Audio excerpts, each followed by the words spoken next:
Hola, ¿qué tal? Muy buenos días. Sean todos bienvenidos a esta nuestra reunión de este día 26 de abril del año de gracia del 2020. Ya tenemos un mes, prácticamente un mes fuera de nuestra actividad normal, de nuestra vida cotidiana. Estamos en esta, pues, contingencia por el coronavirus que nos ha llevado hasta este punto. Pero bueno, seguimos adelante con la ayuda del Señor y seguiremos adelante para hacer su voluntad y cumplir con sus propósitos. Vamos a dar comienzo a esta reunión vamos a llamarlo así virtual, ¿no? Porque no nos podemos tocar, no nos podemos acercar, pero sí podemos mirarnos y escucharnos. Les voy a invitar a que busquen en sus Biblias, vamos a hacer una lectura de inicio, lo vamos a encontrar en el libro del Éxodo, en el capítulo número 33. El libro del Éxodo es el segundo libro de la Biblia, es el segundo libro de lo que se conoce como el Pentateuco, de los primeros 5 libros de la Biblia, escritos por Moisés. Capítulo número 33. Sobre este mismo capítulo va a versar nuestra reflexión de este día con un tema muy importante sobre los asuntos de nuestro Dios. Ahí donde usted se encuentra, le voy a invitar a que lo siga con su vista. Yo le voy a hacer la lectura de esta porción de la Escritura y al terminar vamos a hacer una oración para invocar la presencia de nuestro Dios. Y dice así, verso número 1 del capítulo 33. Jehová dijo a Moisés, anda y sube de aquí tú y el pueblo que sacaste de la tierra de Egipto, a la tierra de la cual juré a Abraham, Isaac y Jacob, diciendo, a tu descendencia la daré. Y yo enviaré delante de ti el ángel, y echaré fuera al cananeo y al amorreo, al eteo, al fereceo, al heveo y al jebuseo, a la tierra que fluye leche y miel. Pero yo no subiré en medio de ti, porque eres pueblo de dura cerviz, no sea que te consuma en el camino. Y oyendo el pueblo esta mala noticia, vistieron luto y ninguno se puso sus atavíos. Porque Jehová había dicho a Moisés, di a los hijos de Israel, vosotros sois pueblo de dura cerviz. En un momento subiré en medio de ti y te consumiré. Quítate pues ahora tus atavíos para que yo sepa lo que te he de hacer. Entonces los hijos de Israel se despojaron de sus atavíos desde el monte Horeb. Y Moisés tomó el tabernáculo y lo levantó lejos, fuera del campamento, y lo llamó tabernáculo de reunión. Y cualquiera que buscaba a Jehová salía del tabernáculo de reunión que estaba fuera del campamento. Y sucedía que cuando salía Moisés al tabernáculo, todo el pueblo se levantaba y cada cual estaba en pie a la puerta de su tienda y miraba en pos de Moisés hasta que él entraba en el tabernáculo. Cuando Moisés entraba en el tabernáculo, la columna de nube descendía y se ponía a la puerta del tabernáculo y Jehová hablaba con Moisés. Y viendo todo el pueblo la columna de nube que estaba a la puerta del tabernáculo, se levantaba cada uno a la puerta de su tienda y le adoraba. Y hablaba Jehová a Moisés cara a cara como habla cualquiera a su compañero, y él volvía al campamento. Pero el joven Josué, hijo de Nun, su servidor, nunca se apartaba de en medio del tabernáculo. Y dijo Moisés a Jehová, mira, tú me dices a mí, saca este pueblo, y tú no me has declarado a quién enviarás conmigo. Sin embargo, tú dices, yo te he conocido por nombre, y has hallado también gracia en mis ojos. Ahora pues, si he hallado gracia en tus ojos, te ruego que me muestres ahora tu camino, para que te conozca y halle gracia en tus ojos. Mira que esta gente es pueblo tuyo. Y él dijo, mi presencia irá contigo, y te daré, y te daré. Y Moisés respondió, si tu presencia no ha de ir conmigo, no nos saques de aquí. ¿Y en qué se conocerá aquí que he hallado gracia en tus ojos, yo y tu pueblo, sino en que tú andes con nosotros y que yo y tu pueblo seamos apartados de todos los pueblos que están sobre la faz de la tierra? Y Jehová dijo a Moisés, también haré esto que has dicho, por cuanto has hallado gracia en mis ojos y te he conocido por tu nombre. Él entonces dijo, te ruego que me muestres tu gloria. Y respondió, yo haré pasar todo mi bien delante de tu rostro y proclamaré el nombre de Jehová delante de ti. Y tendré misericordia del que tendré misericordia y seré clemente para con el que seré clemente. Dijo más, no podrás ver mi rostro porque no me verá hombre y vivirá. Y dijo aún Jehová, he aquí un lugar junto a mí y tú estarás sobre la peña. Y cuando pase la gloria, yo te pondré en una hendidura de la peña y te cubriré con mi mano hasta que haya pasado. Después apartaré mi mano y verás mis espaldas, mas no se verá mi rostro. Vamos a tener un tiempo de oración. Señor Dios, En esta hora queremos agradecerte esta oportunidad que nos das de acercarnos a ti a través de tu palabra.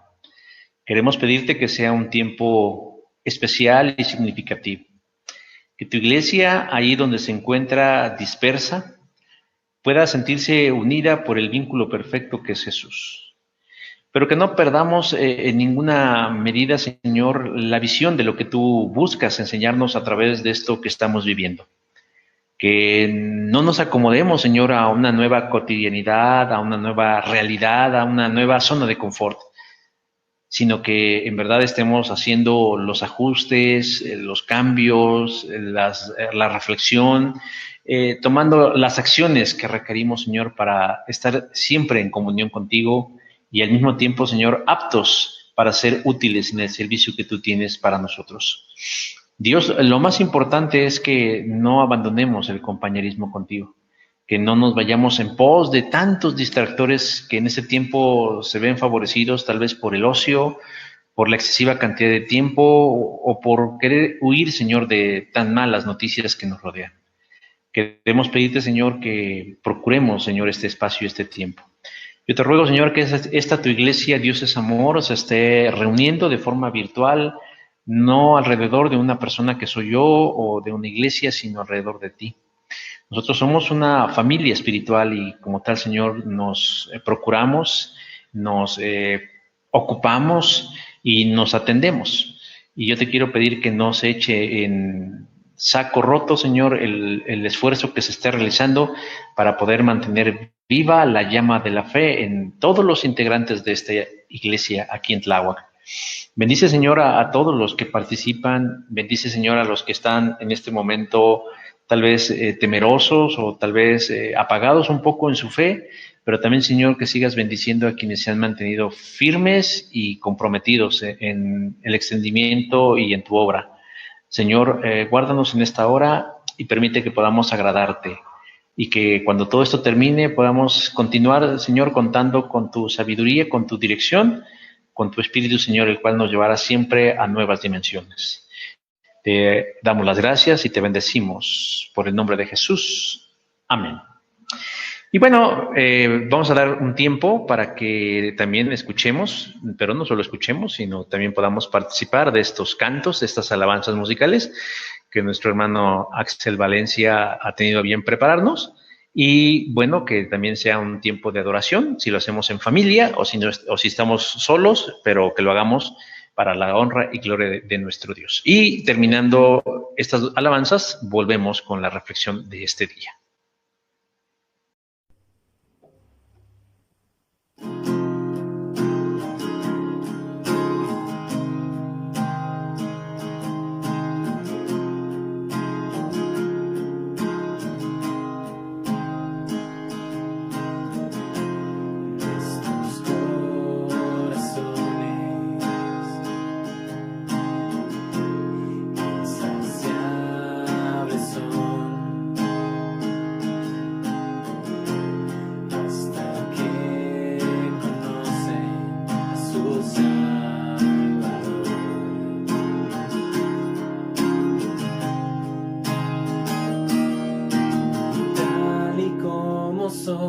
Nos amó.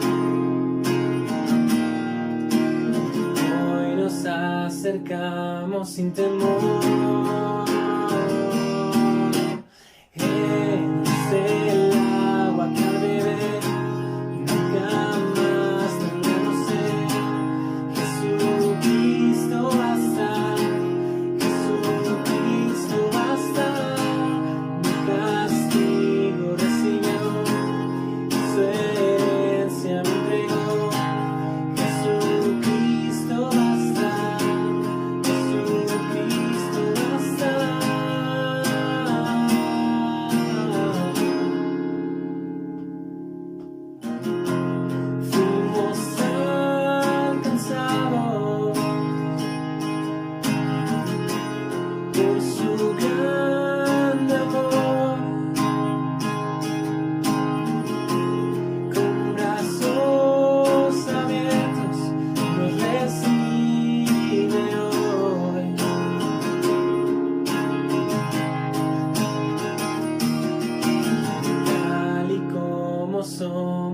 amó. Hoy nos acercamos sin temor. Es el agua que al beber nunca más tendremos sed. Jesucristo basta, Jesucristo basta. Mi castigo recibió y su herencia me entregó. Jesucristo basta, Jesucristo basta. Jesucristo basta.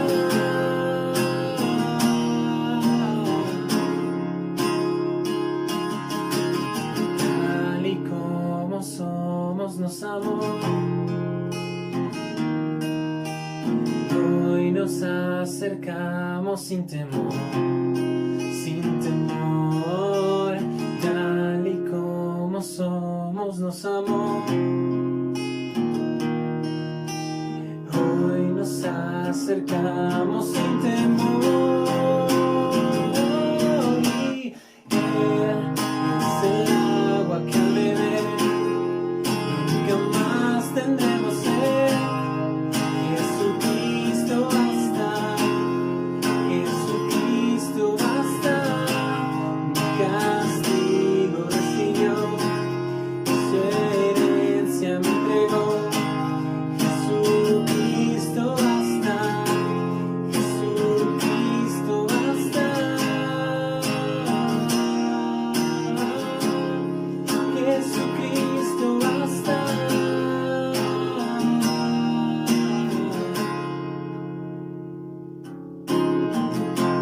Ahora hay un futuro y esperanza fiel. En su amor confiamos, hay descanso en él.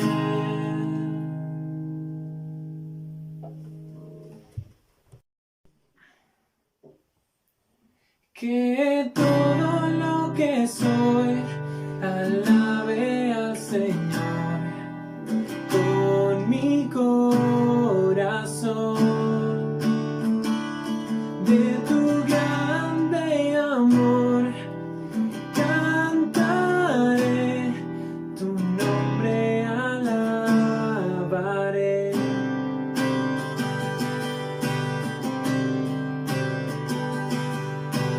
Sale el sol, es un nuevo amanecer. Cantaré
y se acerque tu gloria.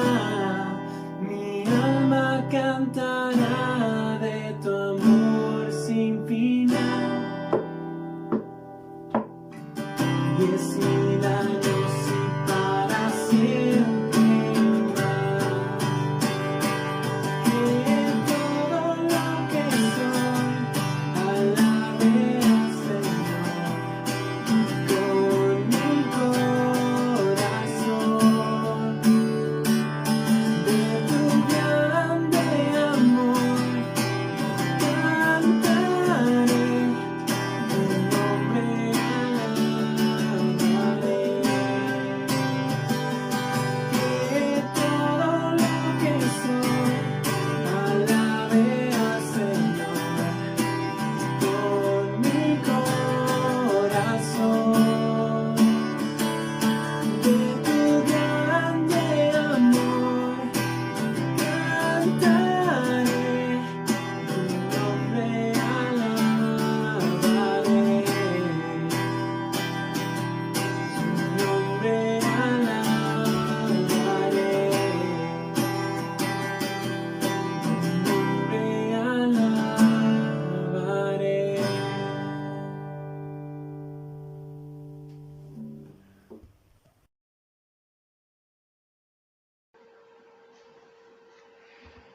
Vamos a dar comienzo a la reflexión de este día. Surge a través de lo que es el libro del Éxodo, en el capítulo 33. Y bueno, vamos a dar comienzo a nuestra reflexión dominical. El mundo ha estado experimentando una crisis por la pandemia del COVID-19. Pero aunado a esto, las medidas hasta cierto punto extremas también están contribuyendo a que esta crisis se agudice.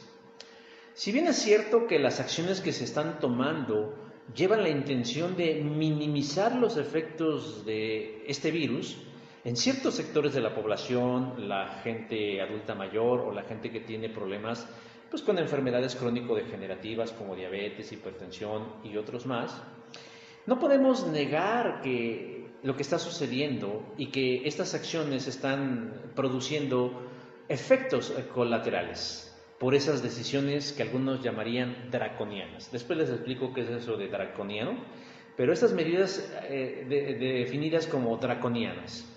Uno de los efectos colaterales de la pandemia, pero también de las medidas extremas por esta pandemia, suceden en la iglesia local, en la iglesia de Jesucristo. Pues al poner en cuarentena a la comunidad de fe, la vida y la misión de la iglesia se han visto afectadas. La manera en cómo la iglesia está tratando de mantenerse a flote es por medio de las transmisiones a través de internet. Transmiten sus cultos y algunas otras actividades como reuniones de oración, clases, conferencias, etc. Una de las cosas buenas que sale de todo esto es que la presencia cristiana ha permeado en las principales redes sociales, se ha hecho patente y podemos encontrar una infinidad de cultos o de reuniones o de expositores y exposiciones de la palabra de Dios. Se ve una gran actividad espiritual en el mundo virtual, que ahora muchos visitan. Pero déjame decir que no debemos confiarnos. Por más vistosos o elaborados que se realice una transmisión cristiana, lo cierto es que no suple la vida de la iglesia en lo real, en lo auténtico y en lo tangible. Así que yo les invito a que no nos contentemos con esa idea que algunos están difundiendo de que ahora la iglesia está en todas partes. Porque en realidad la iglesia, por esta causa, por estas circunstancias, está fragmentada.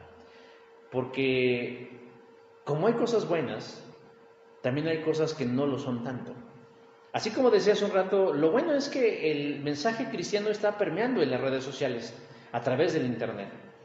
Pero dentro del otro lado de la moneda, las cosas que no son tan buenas, es que la iglesia que está fragmentada es más débil y es susceptible de ser atacada.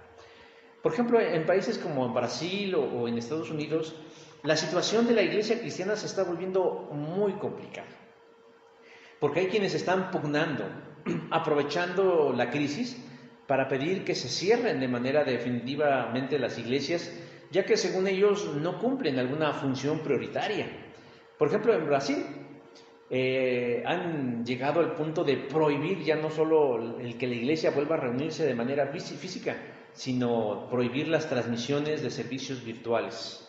Un ejemplo de ello ocurrió en la provincia Fortaleza, en Brasil, donde el pastor Mauricio Prado de la iglesia Vida Nueva en Cristo se vio obligado a detener el servicio en línea y cerrar definitivamente las puertas de la iglesia. Cuando escuchamos estas historias, hay quienes creen que eso nunca nos pasará a nosotros. Lo mismo decíamos cuando salieron las primeras noticias del coronavirus, que eso no nos pasará a nosotros. Pero nos puede pasar a nosotros como iglesia, porque ese es el plan del diablo, detener o destruir la obra de Dios. Por eso no debemos dejarnos llenar por un optimismo barato. La iglesia está disgregada, está fragmentada, está encerrada, y esto la convierte en presa fácil para ser atacada. Puedo decir con tristeza que en estos momentos hay varios hermanos en la fe que no han dado señales de interés por mantener comunión o comunicación unos con los otros a través de los diferentes medios con los que contamos, de involucrarse en las acciones que queremos para seguir sirviendo entre nosotros y también a los de afuera. Este tiempo de cuarentena va a pasar. Eso es indudable. No es para siempre. Es más, ya no es una cuarentena, ya no sé si es una cincuentena, una sextena, o no sé cómo le podríamos llamar, pero ya rebasó más allá de los 40 días. Pero ese día terminará. Y al final, ¿qué haremos cuando pase todo esto? Desde luego que tendremos que hacer el recuento de los daños, porque así como tal vez muchos se alegrarán porque la amenaza que se cierne sobre nosotros a lo mejor habrá disminuido o desaparecido, no lo sé, pero tenemos que hacer un recuento de los daños como iglesia. Y tendremos que preguntarnos, ¿qué secuelas dejó en nuestra vida como iglesia la pandemia del coronavirus? ¿Quiénes se fortalecieron y crecieron más en su fe? ¿Quiénes se debilitaron? ¿Cuántos se mantuvieron firmes y maduros? ¿Quiénes pudieron vencer sus miedos o quiénes claudicaron y abandonaron el camino? Hermanos, hermanas, requerimos de algo importante para poder garantizar algo así. Pero más bien, déjeme corregir, no es que necesitemos algo, necesitamos a alguien que nos ayude a garantizar que al final de este tiempo, o desde este tiempo, nosotros podamos permanecer victoriosos. ¿Y sabe qué es? Es contar con la presencia de Dios. Necesitamos de forma imprescindible que Dios esté con nosotros, que Él vaya delante de nosotros, para que al final, cuando todo esto acabe, podamos no solo sentirnos en paz, sino estar en paz y continuar con la labor que Él nos ha encomendado. La iglesia no necesita frasecitas hechas o inspiracionales, pues se cierne sobre muchos la amenaza de no volver a ser lo que era. En China, la iglesia cristiana financieramente quebró.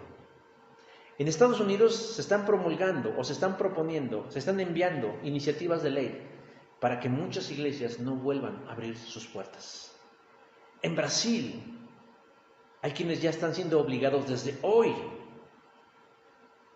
a no transmitir el mensaje de fe, el mensaje de Jesucristo. Aquí todavía no hay vistos de esas cosas. Pero hay otras maneras en las que la iglesia de Jesucristo se puede dañar o limitar. ¿Cómo cuáles?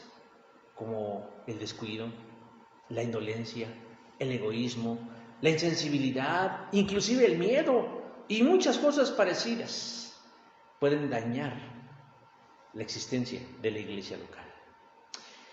Israel salió de Egipto después de muchos años de esclavitud, pero salió con un propósito de llegar a un territorio mejor.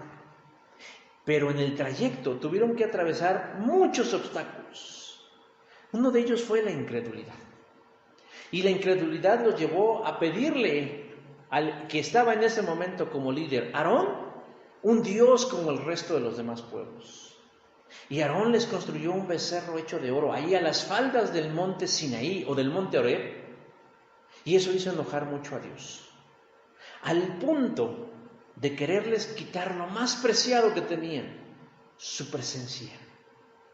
Hermanos, este pasaje de Éxodo 33 nos muestra 3 acciones que nosotros debemos considerar y tomar en cuenta si es que queremos seguir contando con la presencia de Dios. No solo durante la crisis y las medidas de la crisis, sino también cuando esta y estas terminen. ¿Cuáles son esas 3 acciones? La primera de ellas es que si nosotros queremos contar con la presencia de Dios, debemos despojarnos de lo que no es necesario, es decir, de lo innecesario. Verso número 5 dice: quítate pues ahora tus atavíos, para que yo sepa lo que he de hacer.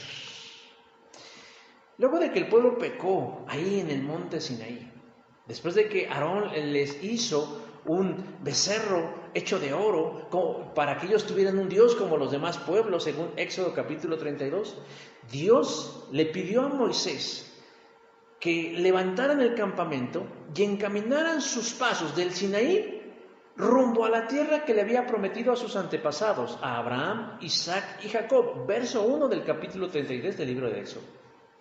Pero ya podemos notar ahí el enojo de Dios con el pueblo, no solo por la actitud pecadora, rebelde, por la indignación que le generó el saber que ellos estaban adorando en lugar del Dios verdadero a una criatura de oro en forma de becerro, sino también lo que indignaba a Dios era la terquedad con la que mantenían su rebeldía, porque dice ahí son duros de cerviz, es decir, son obstinados. Se mantienen en esa misma posición.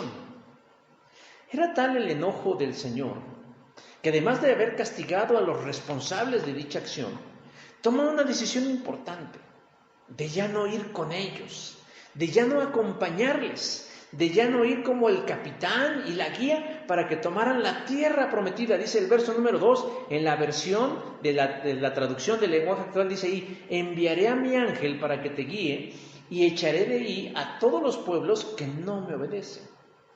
O sea, Dios con todo iba a cumplir su propósito, darles esos territorios, establecerlos en esa tierra rica y próspera, deshacerse de todos sus enemigos.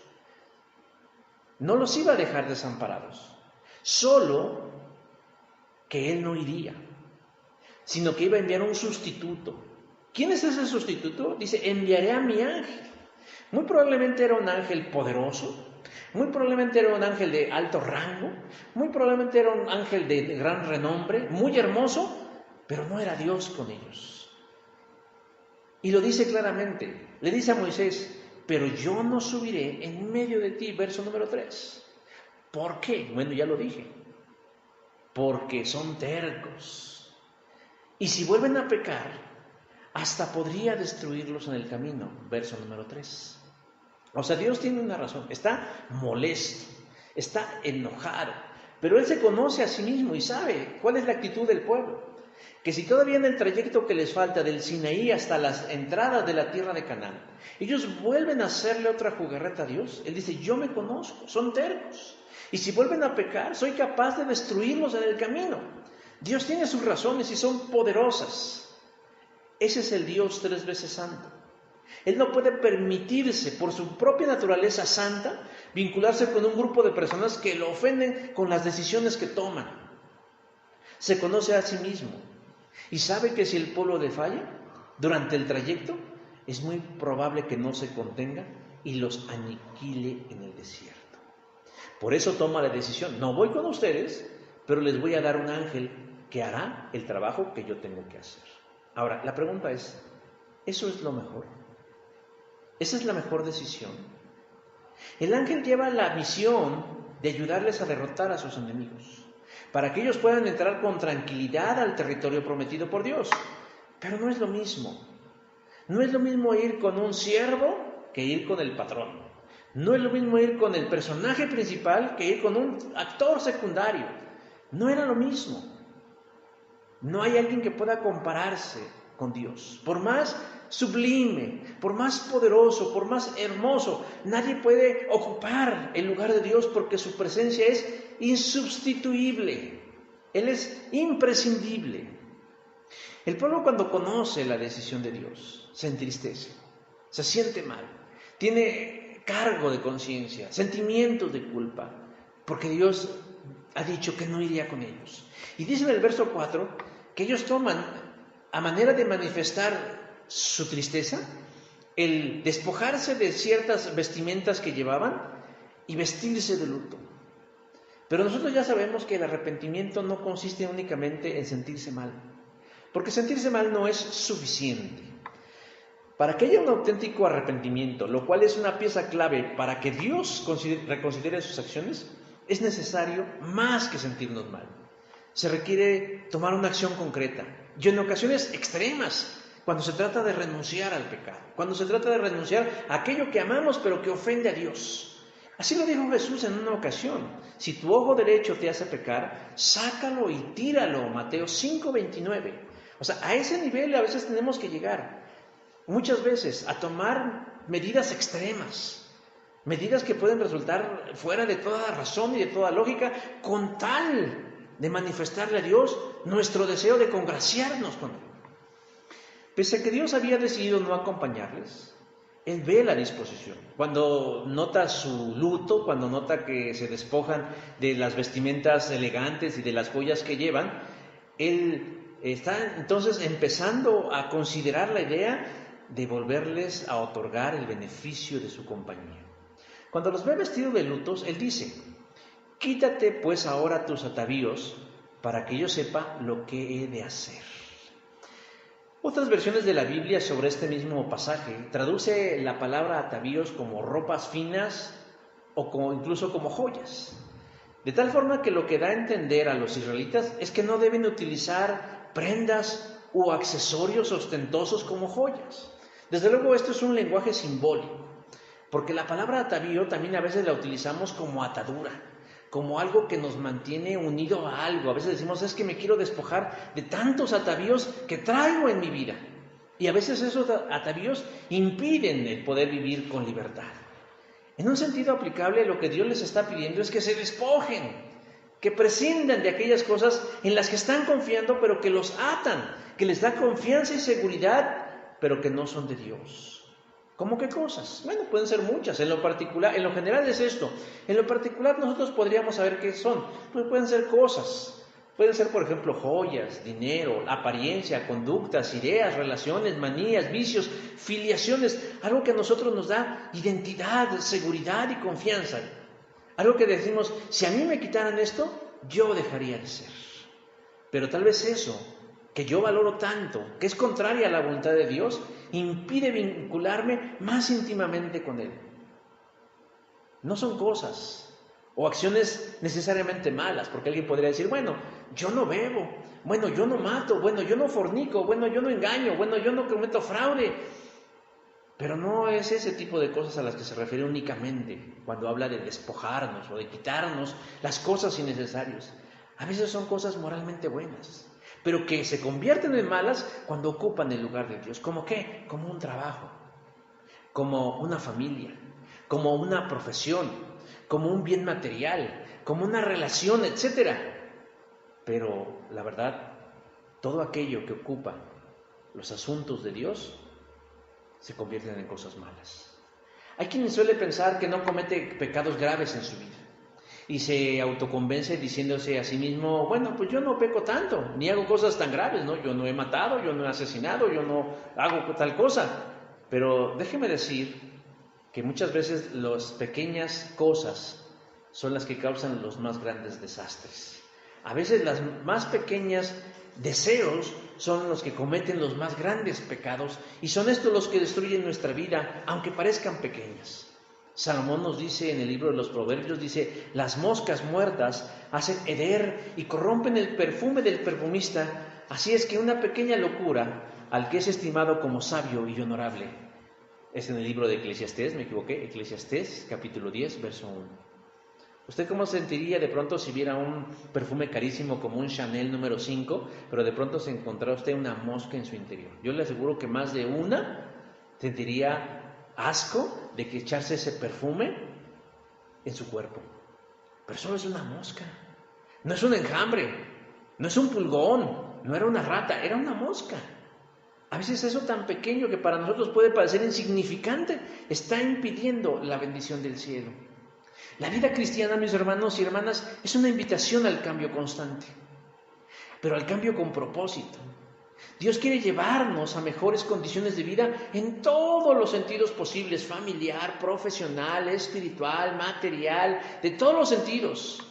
Pero a veces esas pequeñas cosas o esas cosas innecesarias con las que estamos cargando son las que nos impiden el poder experimentar una relación con Dios más profunda, porque está ocupando el lugar de Dios. Deseamos a veces tener grandes experiencias con el Señor, pero no se dan porque valoramos más esas actitudes, esas conductas, esas ideas, que lo que Dios nos está ofreciendo. Desde ahorita yo les digo, vamos a necesitar la presencia de Dios con nosotros todos los días, porque hemos de enfrentar muchos retos y desafíos. La pandemia en sí misma es un desafío. Las medidas draconianas que implementaron también son un desafío. Y al final de esto, mis hermanos, cuando termine la cuarentena, a lo mejor quedaremos vivos, pero a lo mejor sin un quinto en el bolsillo. Podemos quedar devastados como individuos, como familias y también como iglesias. Por eso es necesario que nos procuremos la presencia de Dios. Pedirle al Señor que vaya con nosotros. Y para eso es necesario que hagamos cambios. No solo desear hacer cambios, sino empezar a hacer cambios, a disciplinarnos en los asuntos espirituales. Para los que están cuarentenados, ahora sí tienen tiempo para leer la palabra, para escuchar el devocional, para mirar la predicación, o para en lugar de estar buscando videos chistosos y burlarnos de los demás, podemos empezar a buscar cosas que alimenten nuestra alma y fortalezcan nuestro espíritu. El autor a los Hebreos nos dice lo siguiente: en los años que nos quedan de vida, debemos dejar de pecar y dejar también de lado lo que nos estorba, para vivir confiado totalmente en Dios. Porque la vida es como una carrera y el pecado es como un estorbo que se nos enreda en los pies y no nos deja correr. Estoy leyendo la versión de Hebreos capítulo 12, verso 1 en la Biblia del lenguaje sencillo. Hermanos, debemos despojarnos de todo aquello que es innecesario y confiar solamente en el Señor para que el Señor esté allí con nosotros. La segunda cosa, mis hermanos, que nos ayuda a garantizarnos la presencia de Dios, es que nos amiguemos con Él, que nos hagamos amigos de Él. Dice verso número 11, y hablaba Jehová a Moisés cara a cara, como cualquiera a su compañero. El pasaje, cuando lo leemos y nos introducimos un poquito, podemos darnos cuenta de algo muy interesante, que la gran mayoría del pasaje es un diálogo entre Dios y Moisés. Es una plática, es una conversación. Se parece más a lo que quisiéramos que fuera nuestra vida de oración, un diálogo y no un monólogo, en donde uno habla y él responde, donde él habla y nosotros respondemos. Este diálogo, si ustedes se dan cuenta, es el reflejo claro de que entre Dios y Moisés había una relación. No eran dos desconocidos platicando, sino que había una fuerte relación de amistad. ¿En qué nos damos cuenta? En la manera en cómo se dicen las cosas, con franqueza, con confianza, con apertura. Moisés desmantela la carpa del campamento, se dirige a las afueras del campamento para volver a instalarla. Esto como señal de que Dios no quería nada con el pueblo, verso número 7. Esta carpa dice ahí que la llamó el tabernáculo de reunión. Otra traducción podría ser el tabernáculo comunitario. No se está refiriendo al tabernáculo ese donde estaban los panes de la proposición y donde se hacían los sacrificios. No. Esta carpa tenía un uso especial. Era una carpa para que Moisés intercediera entre Dios y el pueblo. Es decir, Dios iba a descender sobre esa carpa, Moisés iba a estar ahí para tratar los asuntos que el pueblo quería que Dios atendiera. Verso número 8. La gente desde sus propias tiendas observaban esa carpa comunitaria y veían cómo cuando Moisés entraba, la columna de humo que representaba a Dios bajaba, lo cual significaba que había en ese momento un diálogo entre Dios y Moisés. Y mientras eso sucedía, la gente desde sus propias casas o tiendas se arrodillaba y adoraba a Dios, verso número 10. Pero aquí lo importante es que nos preguntemos, ¿Qué sucedía en el interior de la tienda comunitaria? Un diálogo abierto, un diálogo franco, un diálogo amistoso entre Dios y Moisés, tratando asuntos importantes, pero en un ambiente de armonía, de respeto y de amor. El escritor sagrado nos dice, y Jehová hablaba a Moisés cara a cara, como habla cualquiera a su compañero. Esta frase suena muy bien, aunque déjeme decir que solamente, igual que hace un momento, es un lenguaje figurativo, es decir, no debemos entenderlo literalmente, o sea que hablaban de frente, o sea que Moisés veía el rostro de Dios y Dios veía el rostro de Moisés. En este caso Dios sí veía el rostro de Moisés, pero Moisés no veía el rostro de Dios, porque nadie jamás ha visto el rostro de Dios. Pero más allá de eso, lo que sí es verdad, o más bien lo que sí nos dice el pasaje, y que sí debemos entenderlo, es que entre estos dos, Dios y Moisés, había una relación profunda, una relación de amistad, una muy buena relación, porque se hablan las cosas de manera directa. Adelantándome un poco en el relato, nos daremos cuenta que Dios accede ya a ir con ellos. Me estoy adelantando un poquito al relato. Dios accede a ir con ellos. Los israelitas y Moisés contarán con la compañía de Dios en la conquista de la tierra prometida. Pero ¿sabe usted por qué decidió Dios acceder a siempre sí ir con el pueblo de Israel? Porque lo hace en favor de un buen amigo. Moisés es un amigo para Dios. Y solo por el valor de esa amistad Dios accede a siempre sí acompañarlos en la conquista de la tierra prometida. Verso 17 dice, voy a acompañarlos. Estoy leyendo la traducción en el lenguaje actual que dice, voy a acompañarlos, porque realmente te amo y confío en ti. Ese es el motor que mueve la voluntad de Dios, el que lo hace por ese amigo que ama, pero además confía en él. Son palabras que suenan como música en los oídos de Moisés y que debieran sonar para nosotros, si así fuera, cuando deseamos la presencia de Dios en nuestras vidas. Ya en confianza, como se dice coloquialmente, ya estando ahí en el relato, Moisés aprovecha para intimar un poco más con Dios. Y le hace una extraña petición en el verso 18, dice, te ruego que me muestres tu gloria. ¿Qué significa esto? En una paráfrasis de la Biblia significa, dice, permíteme verte. O sea, Moisés conoce a Dios, pero no lo ha visto. Y ahora se atreve en ese ambiente de confianza, al calor, yo no sé si de un agua de limón o no sé de qué, pero Moisés se atreve a hacerle una petición muy atrevida, pero que refleja el nivel de profundidad de su relación, y le dice, permíteme verte, o te ruego que me muestres tu gloria. Claro que lo que Moisés le está pidiendo a Dios no solamente a ellos, déjame verte así como en figura, como entre nubes, como borrosamente, sino lo que le está diciendo, permíteme verte en todo tu esplendor. Algo parecido como lo que Juan, Pedro y Jacobo vivieron en el monte cuando Jesús se transfiguró, Mateo 17. Estos tres, Juan, Pedro y Jacobo, vieron a Jesús en toda su magnificencia, en toda su gloria. Dice que tenían ropas, vestiduras tan blancas, más blancas que la luz más brillante que pudieron haber conocido, y pudieron ver su rostro majestuoso y lleno de gloria.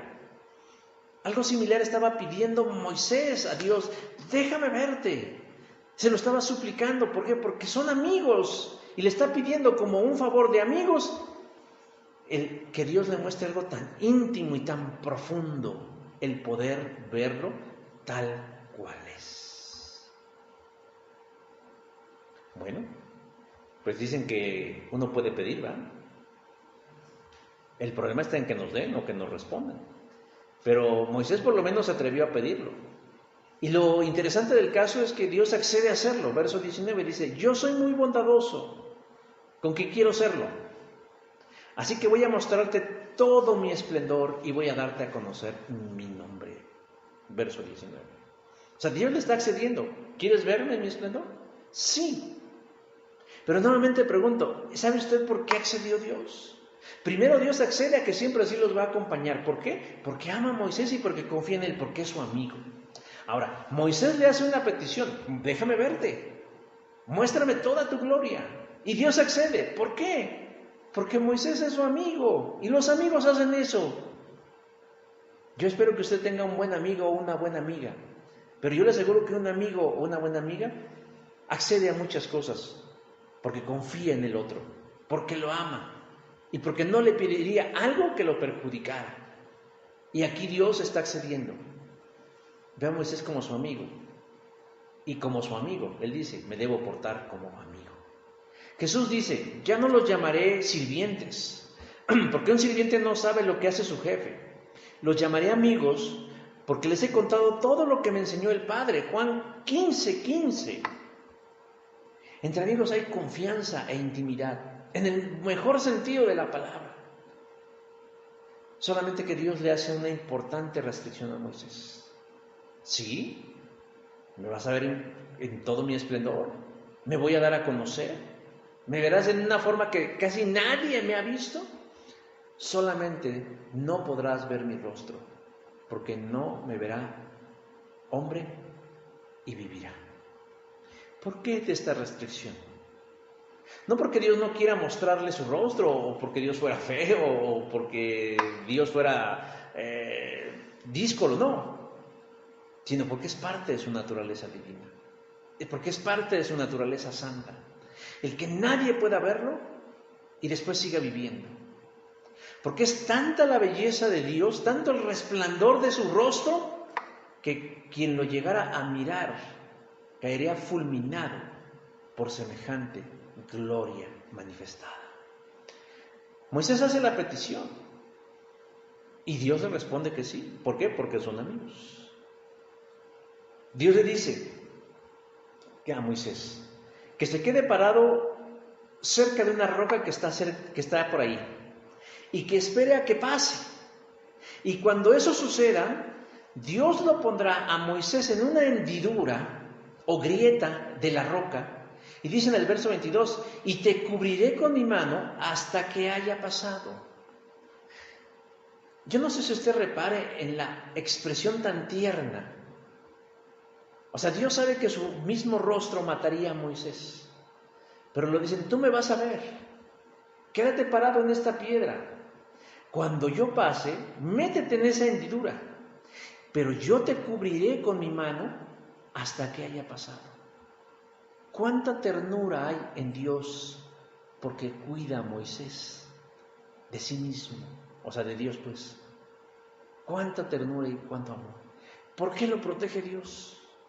¿Por qué lo cubre Dios con su mano? ¿Sabe por qué? Porque son amigos, porque pasan tiempo juntos, porque aprovechan ese tiempo en conocerse. El relato termina diciendo que Dios, una vez que haya pasado, lo único que verá será su espalda, pero no su cara. Pero para Moisés eso es más que suficiente. ¿Por qué? Porque son amigos. Yo le pregunto a mi hermano o mi hermana, ¿quisiera poder contar de esta manera con la presencia de Dios? Yo me imagino que sí. Solo que una relación de este tipo, de este calibre, no será por inercia, es decir, no será nada más porque sí. Hay que vincularse con Dios a través de Jesucristo. Y para eso hay que pasar tiempo con Él. Para nosotros que amamos a Jesús, que amamos a Dios, esto no debe representar un sacrificio, ni siquiera un esfuerzo. No debe resultar ni enfadoso ni tedioso, porque amamos a Dios. Dios está en disposición de establecer una relación con cada uno de nosotros, pero no una relación ajena, fría, entre siervo y Dios, no, sino una relación de amor. Solo hace falta algo, que usted haga lo propio. Búsquelo, procure hacerse amigo de Dios, y eso garantizará su presencia en su vida, al hacerse amigo de Dios. Por último, el tercer elemento que nos garantiza la presencia de Dios, ya vimos, el primero de ellos es que nos despojemos de lo que no necesitamos y que compite a veces con Dios. Segundo, que nos hagamos amigos de Dios, que pasemos tiempo con Él, que intimemos con Él y que permitamos que Él intime con nosotros y que esto requerirá tiempo. Y que yo estoy seguro que Él accederá a muchas cosas, si usted también accede a muchas cosas, porque así son las relaciones entre dar y recibir. Pero el tercer elemento es que nosotros nos garantizamos la presencia de Dios cuando se lo pedimos. Bueno, resulta tan obvio, pero a veces obviamos lo obvio. Verso número 15 dice, si tu presencia no ha de ir conmigo, no nos saques de aquí. Volvamos un poquito al diálogo entre Dios y Moisés dentro de la carpa. Moisés, de forma directa y con mucha confianza, le dice a Dios, sigamos viendo el nivel de relación, Moisés le dice a Dios, mira, tú me dices a mí, saca este pueblo, verso número 12. ¿Se dan cuenta cómo le habla Moisés a Dios? Mira tú. Perdón, mira, tú me dices a mí. Le está hablando de tú a Dios. Yo he conocido personas que se dirigen a Dios hablándole de usted, y cuando oran se refieren a Dios como usted. Y cuando les pregunto, ¿por qué oran así? Y me dicen, bueno, es que para mí es una forma respetuosa de hacerlo. Así lo creen ellos, está bien. Pero Moisés lo ve de otra manera, porque tiene mucha confianza, le habla de tú, y no es porque sea una falta de respeto, sino más bien hay una confianza entre los dos. De alguna manera está increpando a Dios en ese diálogo abierto, en ese diálogo franco, en ese diálogo sincero. No le está faltando al respeto. Le está haciendo sí un reclamo, está poniendo las cartas sobre la mesa, le está diciendo a Dios, oyes, tú me dices a mí, saca este pueblo. Yo, Moisés, estaba en el desierto de Madián cuidando las ovejas de mi suegro.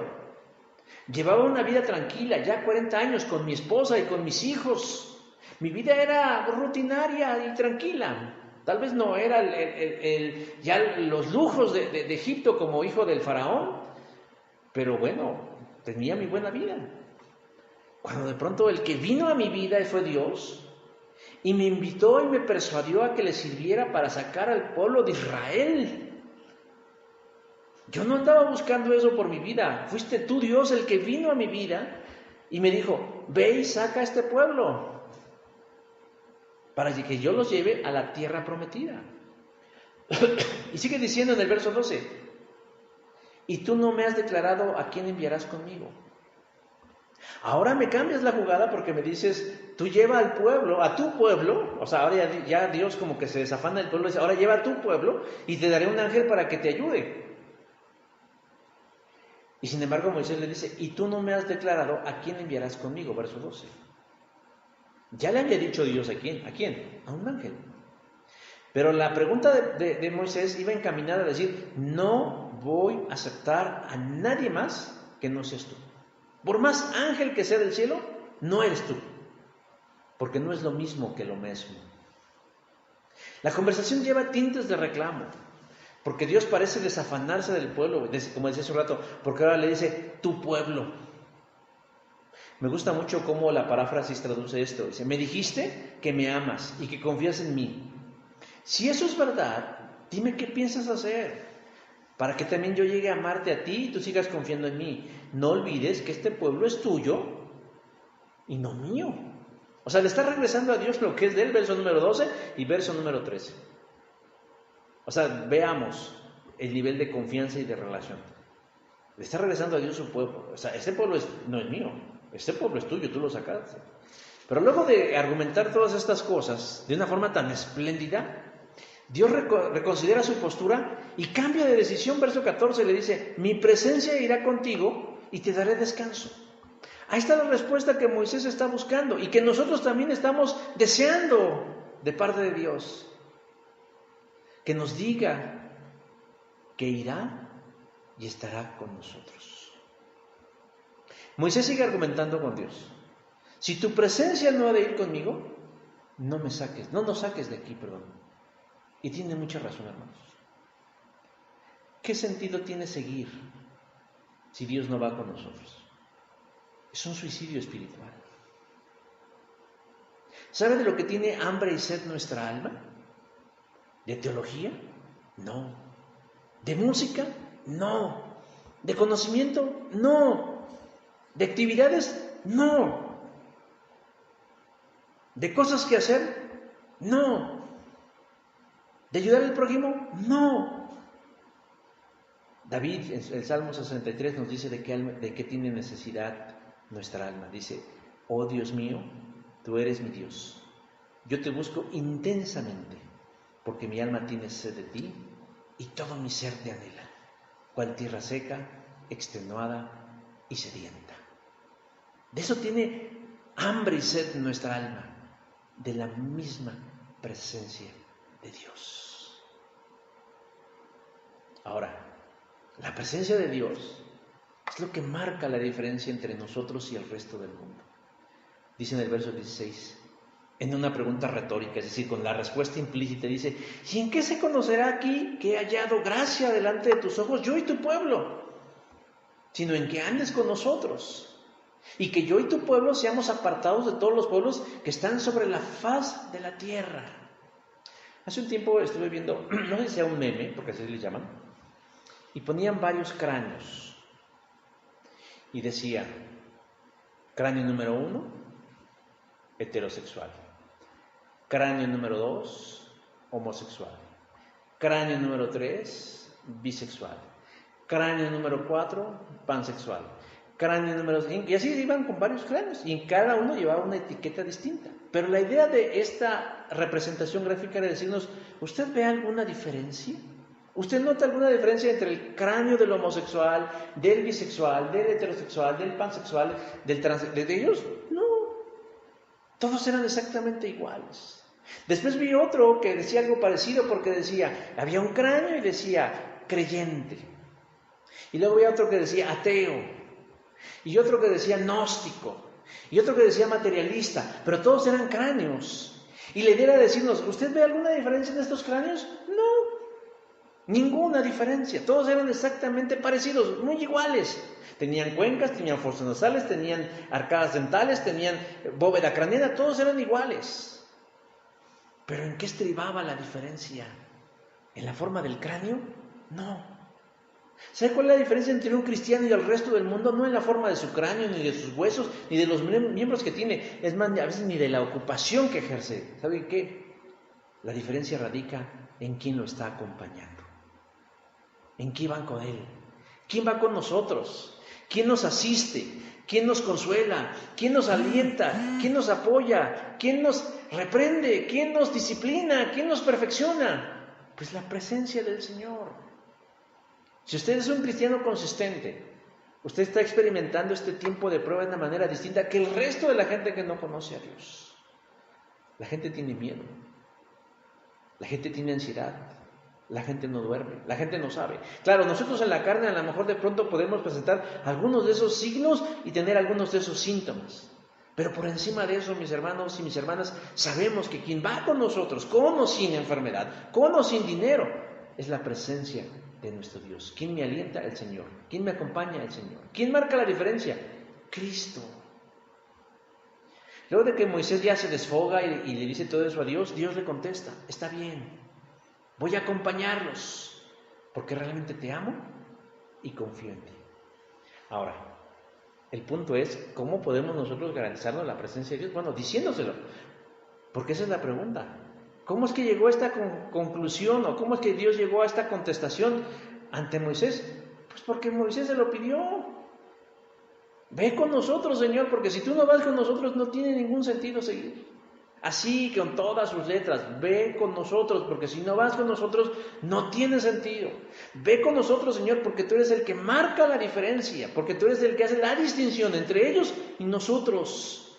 Se lo dijo así. Hay un dicho que dice que quien no habla a Dios no lo oye. Pero Santiago dice, pero no tienen lo que desean, porque no lo piden. Santiago 4:6.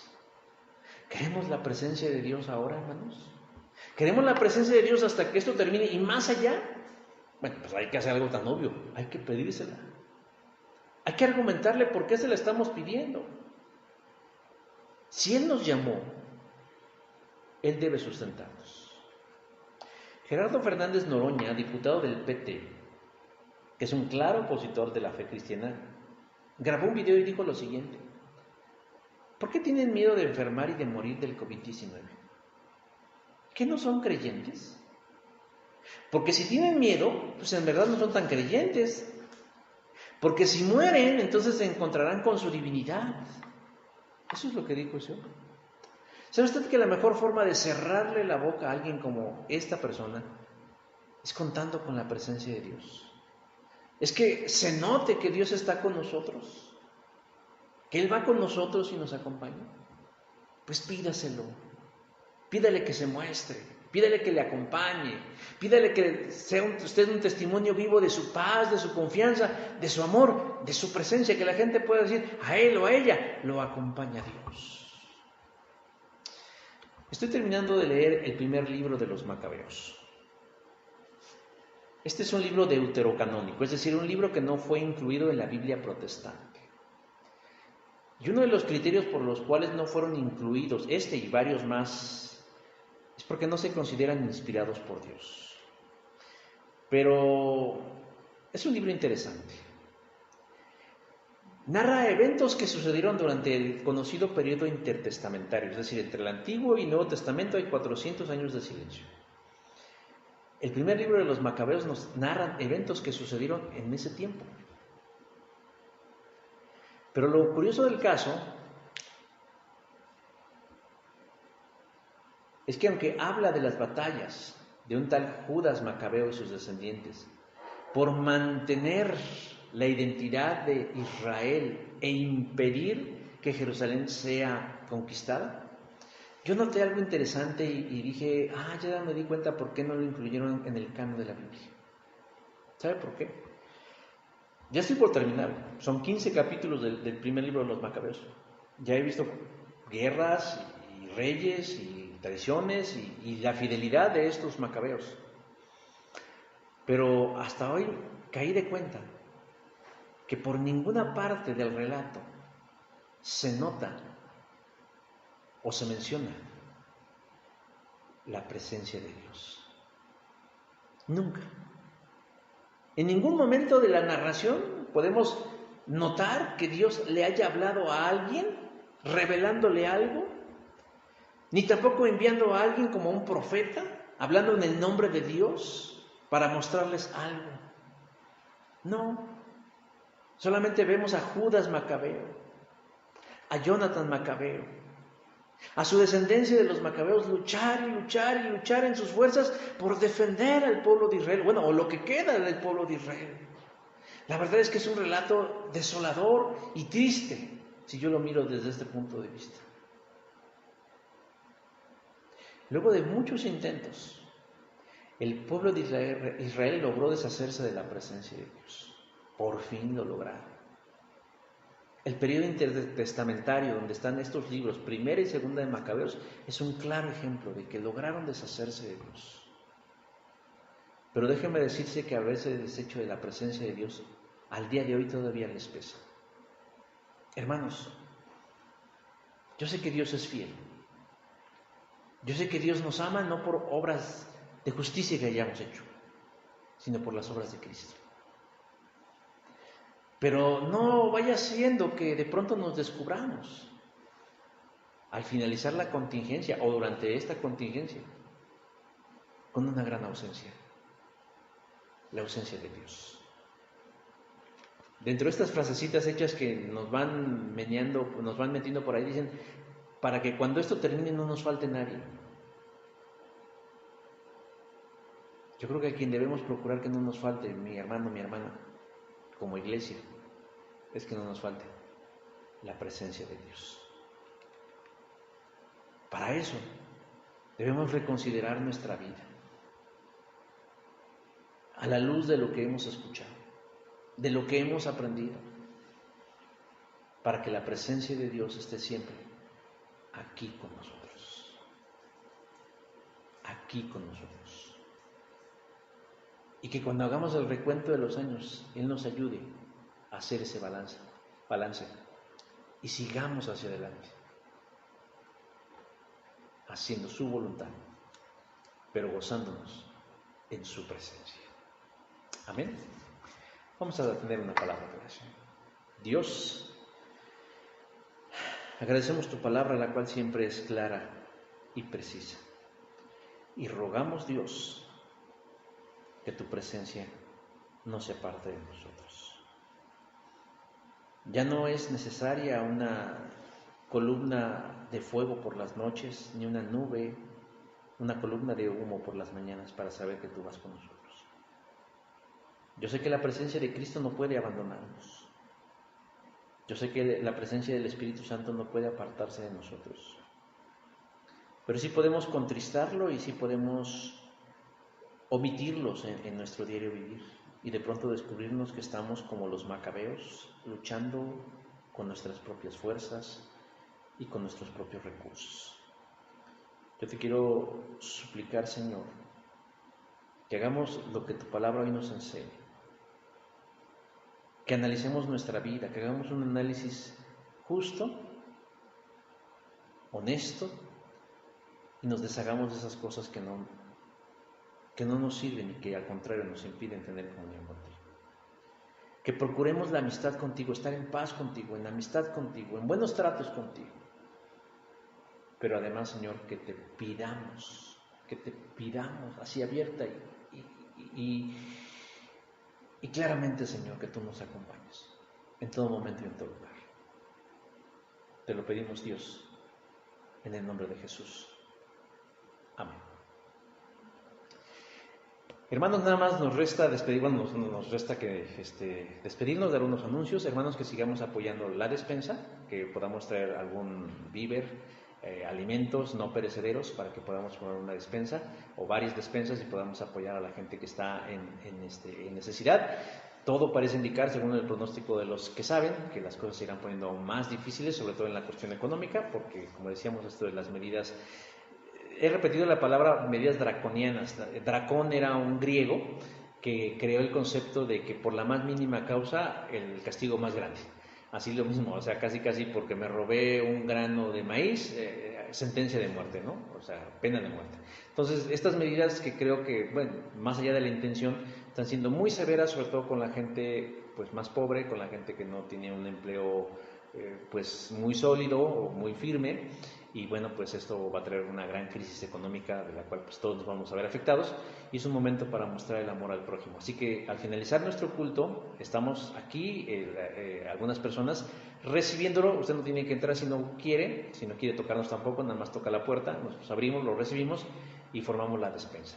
De igual forma, seguimos animándolos a que seamos fieles en nuestras ofrendas y nuestros diezmos, también lo puede traer o lo puede hacer llegar, vamos a encontrar una manera de hacérselo llegar. Y bueno, creo que nada más. Los vamos a dejar con una última alabanza en labios de nuestro hermano Axel Valencia. Estamos despedidos, hermanos, y sigamos al pendiente de todas nuestras redes sociales, que es el medio por el cual nos estamos comunicando. Dios les bendiga, Dios les guarde y esperamos vernos pronto. Adiós.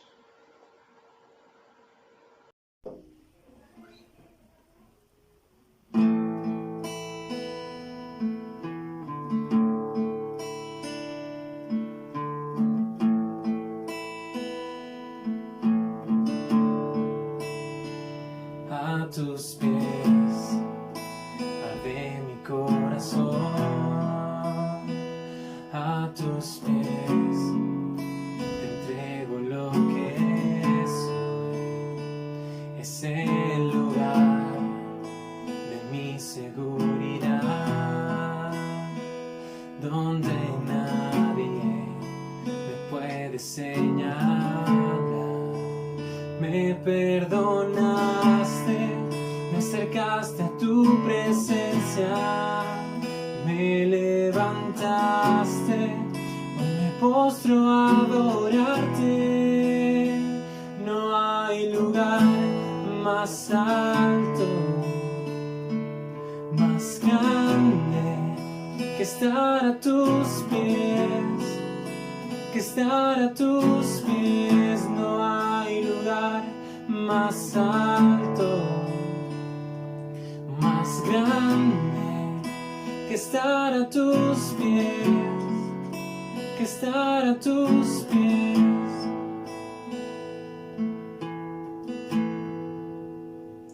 A tus pies